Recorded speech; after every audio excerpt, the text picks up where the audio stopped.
She's so rotten, she wants migrants picking cotton. We present to you Democratic Congresswoman Jasmine Crockett, who made this shocking argument why America needs immigrants. Roll it, Alfred. So I had to go around the country and educate people about what immigrants do for this country, or the fact that we are a country of immigrants. Right.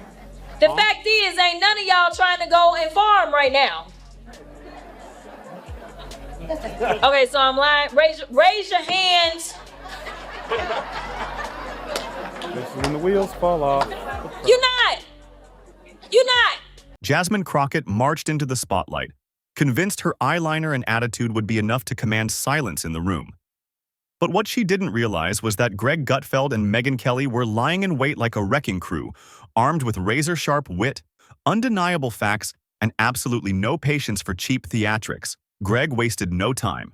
His roast hit so hard and so fast, it felt like alarms should have blared through the studio as the audience braced for impact.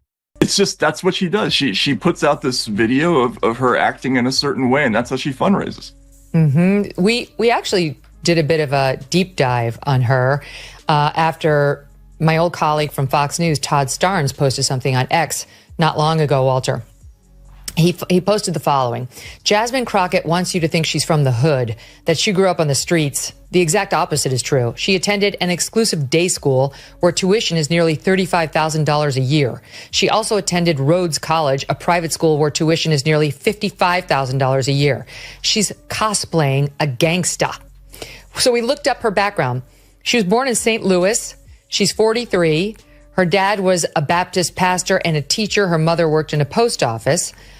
She graduated from Mary Institute and St. Louis Country Day School, one of the most expensive private schools in the city. Indeed, the current tuition, $35,000 a year. While Greg unleashed the fire, Megyn dissected Crockett's shaky arguments with the cold precision of a seasoned prosecutor. She exposed Jasmine like a rookie lawyer fumbling through a hopeless trial, stripped of credibility before the jury. Crockett showed up dressed as if she were headed to a runway, but instead walked into a chessboard and was checkmated on live television. What she delivered wasn't strategy. It was pure sass. And against two media powerhouses, sass turned into confetti tossed into a raging hurricane. The truth about Crockett was undeniable. Her entire political routine is nothing but fundraising theater. She parades around with anger and bravado, hoping viral clips fuel her campaigns. But Greg and Megyn tore that mask away and revealed her brand of politics for what it truly is: performance cosplay. They even dug deeper into her background, exposing that while she sells herself as a fighter from the streets, records show she attended elite private schools with staggering tuition fees of $35,000, followed by a college charging $55,000. That's not grit. It's privilege disguised in borrowed slang. Jasmine Crockett's got another hot take. No blacks and whites on a wedding cake. The Democrats' new chosen one, Jasmine Crockett, is in the news again for an old clip where she attacked Florida Rep. Byron Donalds for marrying a white woman. Roll it, Bertha. The fact that you sitting around talking about life was better under Jim Crow? Is this because you don't understand history? Or literally it's because you married a white woman and so you think that whitewashed you? That's not very woke, is it? The revelation hit like a hammer. It was brutal. Born to a Baptist pastor and a hard-working mother, Crockett had stability, not struggle. Yet she parades around as if she's some hardened product of the hood. She cosplays as a political revolutionary. But Greg mocked that posturing like a comedian tearing apart a bad actor who forgot their lines. He compared her debates to expired coupons. Useless, invalid, and not even worth redeeming. The audience roared with laughter as the mask slipped further. Then, Megyn Kelly stepped in, with her trademark calm authority, smashing Crockett's soundbites with timelines, receipts, and cold reality. It was like watching a principal walk into a chaotic cafeteria and restore order with nothing but presence. Jasmine's eye rolls, finger snaps, and dramatic stares collapsed instantly. Every so-called mic drop moment, she thought she had dissolved in seconds when Megyn countered with evidence, and Greg cut with jokes sharper than blades. Speaking of leftist hypocrisy and cluelessness, Jasmine Crockett is a rising star amongst the far-left progressives. in this country.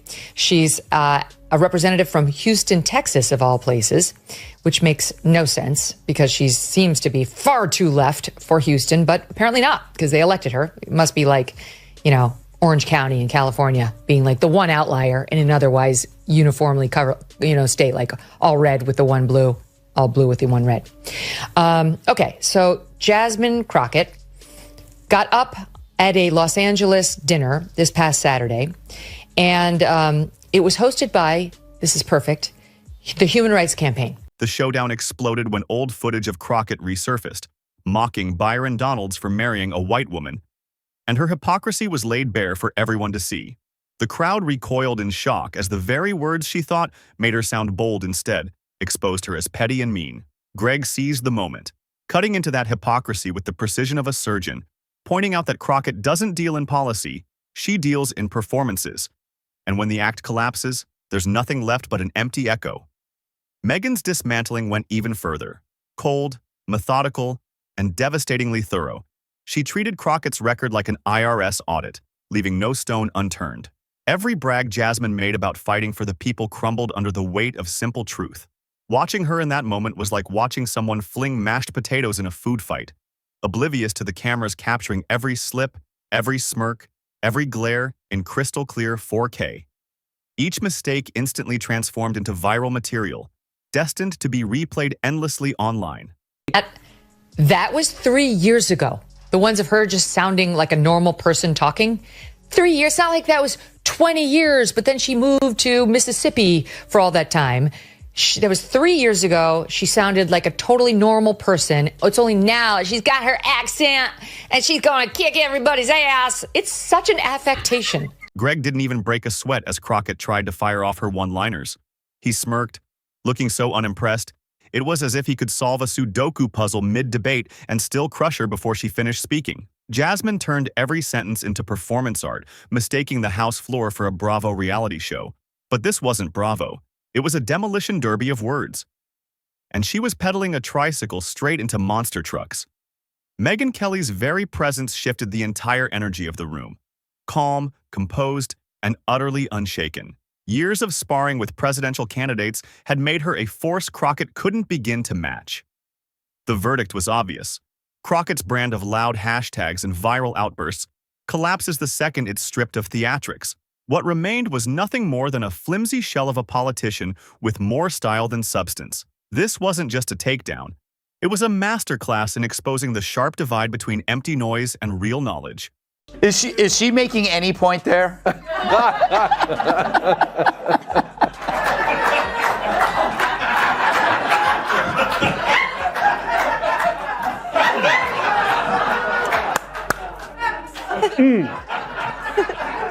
Like this makes me wish my mom made different father choices. Crockett came armed with glitter, but Greg and Megyn showed up with substance. And substance always wins once the cameras stop rolling. In that instant, Jasmine Crockett wasn't the rising star she imagined herself to be.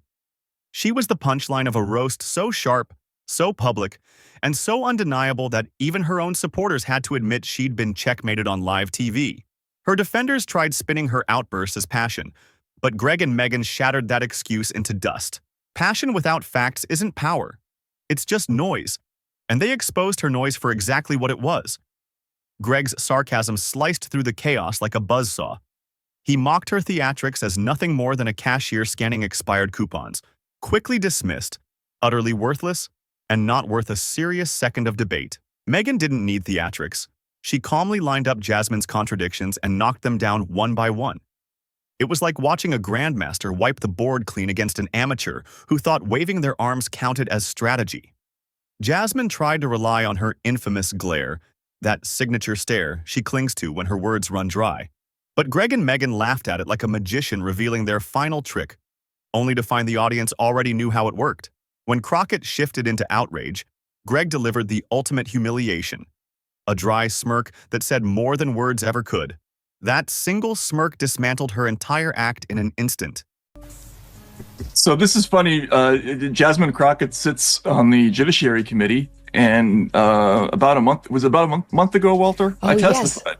Yes, we saw this. Yeah, and the hearings, the full committee hearings are quite long.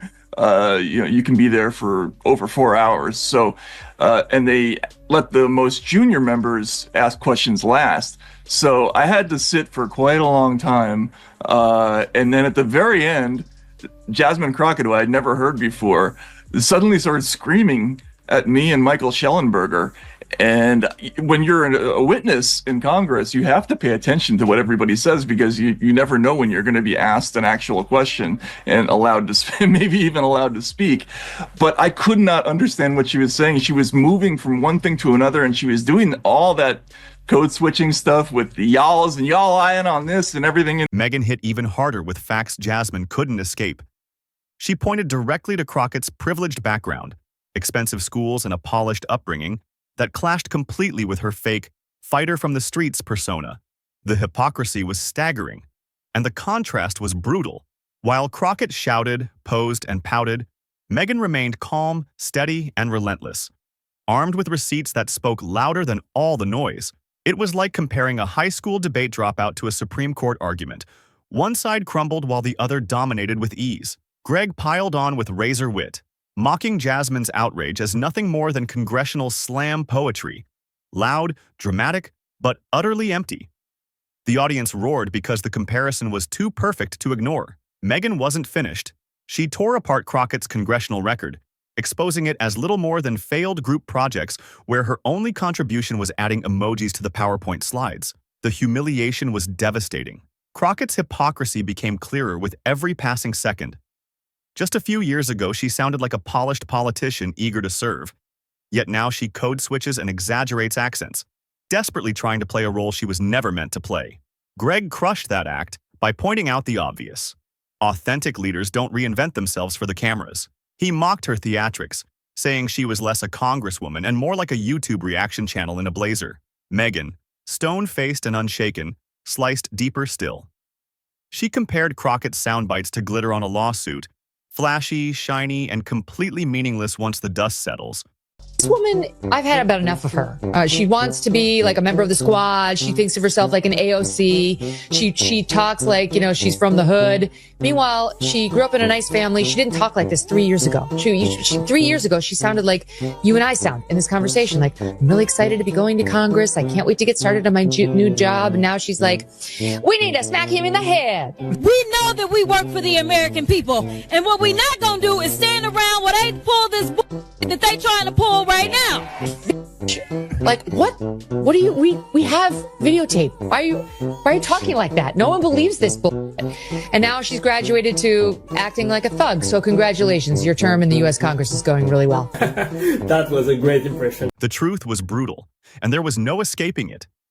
Jasmine tried to fight back with buzzwords and outrage, but the louder she shouted, the more desperate she looked. Her talking points collapsed under the crushing weight of Greg and Megyn's combined precision. Greg twisted the knife by mocking her dramatic, I feel attacked theatrics, pointing out that feelings don't build infrastructure, pass bills, or solve national crises.